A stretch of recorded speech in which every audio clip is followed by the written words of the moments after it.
ഉള്ളൂ. സക്കറിലിട്ട് എരിക്കുന്നതാണ്. എന്താണ് സക്കർ എന്ന് നിനക്ക് അറിയാമോ? അത് ഒന്നിനെയും ബാക്കിയാക്കുകയില്ല, വിട്ടുകളയുകയില്ല, തൊലിയെ എരിച്ച് മാറ്റം വരുത്തി കളയുന്നതാവും. അതിൻ്റെ മേൽ 19 പേരുണ്ട്.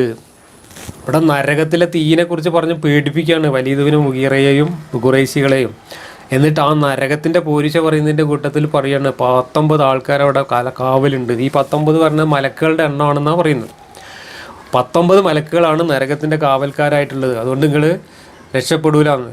ഈ കൊടോന കൂടി മനുഷ്യന്മാരെ നരകത്തിലേക്ക് ഇട്ട് തള്ളാനും അവരവിടുന്ന് ഓടിപ്പോകുന്നത് നോക്കാനും ഒക്കെ ആയിട്ട് 19 മലക്കുകളെയാണ് മൂപ്പരവിടെ നിയോഗിച്ചിട്ടുള്ളത് എന്നാണ് ഇവിടെ പറയുന്നത്. ഈ 19ൻ്റെ കോമഡി കുറേ ഇതിനകത്ത് വരുന്നുണ്ട്. 19ൻ്റെ കണക്ക് പറഞ്ഞപ്പോൾ അന്നത്തെ ഖുറൈശികൾ വല്ലാതെ കളിയാക്കി.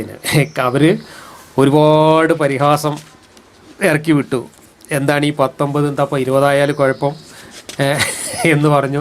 എന്ന് മാത്രമല്ല, അവരെ അബൂജഹലും കൂട്ടരും പറഞ്ഞു 19 ഉള്ളൂ, നമുക്ക് എല്ലാവർക്കും കൂടെ അങ്ങ് പിടിച്ച് ശരിയാക്കാം, ആ 19 എണ്ണത്തിന് നമുക്ക് എല്ലാവർക്കും കൂടെ അങ്ങ് പിടിച്ച് ശരിയാക്കാം എന്ന് പറഞ്ഞിട്ട് കളിയാക്കി.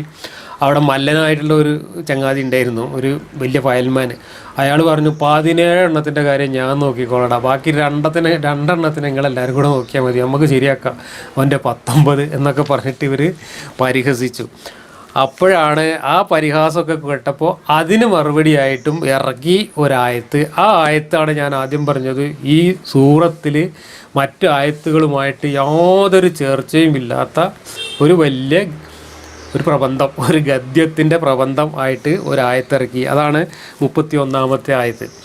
ഇത് ചെറിയ ചെറിയ വാക്യങ്ങളുള്ള, പ്രാസഭംഗിയുള്ള, കവിതയുള്ള വാക്യങ്ങളായിരുന്നു ഈ സൂറത്തിൽ ഇതുവരെ പറഞ്ഞുകൊണ്ടിരുന്നതെങ്കിൽ ഇങ്ങനെ ഒരു 19നെ പരിഹസിച്ചുകൊണ്ട് അവർ കളിയാക്കിയപ്പോൾ അതിന് മറുപടി പറയാൻ വേണ്ടിയിട്ട് വലിയൊരു ആയത്ത് അങ്ങോട്ട് ഇറക്കി. ആ ആയത്ത് ഞാൻ വായിക്കാം.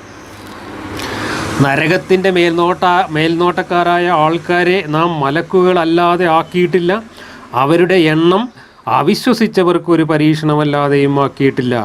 അതേ, വേദഗ്രന്ഥം നൽകപ്പെട്ടിട്ടുള്ളവർ ദൃഢമായി വിശ്വസിക്കുവാനും വിശ്വസിച്ചിട്ടുള്ളവർക്ക് വിശ്വാസം വർദ്ധിക്കുവാനും, വേദഗ്രന്ഥം നൽകപ്പെട്ടവരും സത്യവിശ്വാസികളും സന്ദേഹപ്പെടാതിരിക്കുവാനുമാകുന്നു അത്.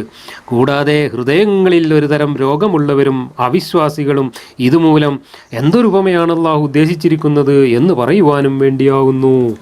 അപ്രകാരം അള്ളാഹു അവൻ ഉദ്ദേശിക്കുന്നവരെ വഴിപിഴപ്പിക്കുകയും അവൻ ഉദ്ദേശിക്കുന്നവരെ സന്മാർഗത്തിലാക്കുകയും ചെയ്യുന്നു. നിന്റെ റബ്ബിൻ്റെ സൈന്യങ്ങളെ അവനല്ലാതെ ആരും അറിയുന്നില്ല.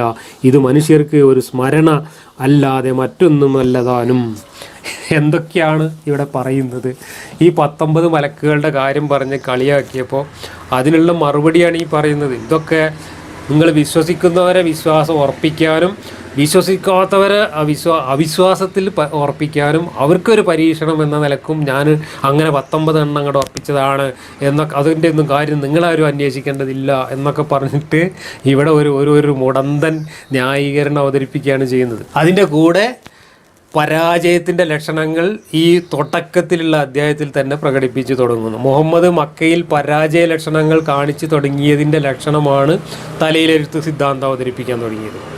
കാരണം ഇവർ വിശ്വസിക്കുന്നില്ല, ഇവർ ഈ തെളിവ് ചോദിച്ചുകൊണ്ട് ഇവർ ബുദ്ധിമുട്ടിക്കുന്നു എന്ന് മനസ്സിലാക്കിയപ്പോൾ, ഇവർക്ക് തെളിവ് കൊടുക്കാൻ കഴിയുന്നില്ല എന്ന് മനസ്സിലാക്കിയപ്പോൾ അവരൊക്കെ അള്ളാഹു എന്നെ പഴപ്പിച്ചതാണ് എന്ന് പറഞ്ഞുകൊണ്ട് ഇതൊക്കെ അവരെ പരീക്ഷിക്കാൻ വേണ്ടിയിട്ടാണ് ഈ 19 എണ്ണത്തിനൊക്കെ ഉണ്ടാക്കിയിരിക്കുന്നത് എന്നൊക്കെ പറഞ്ഞുകൊണ്ട് ഉരുണ്ട് കളിക്കുകയാണ് ചെയ്തത്.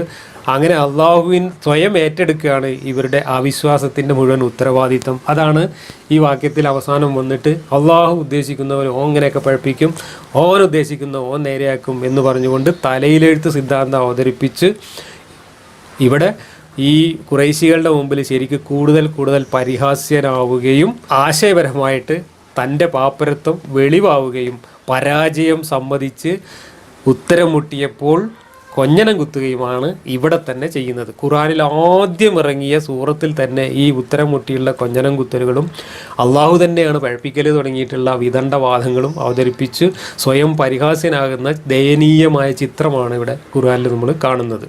ഇനി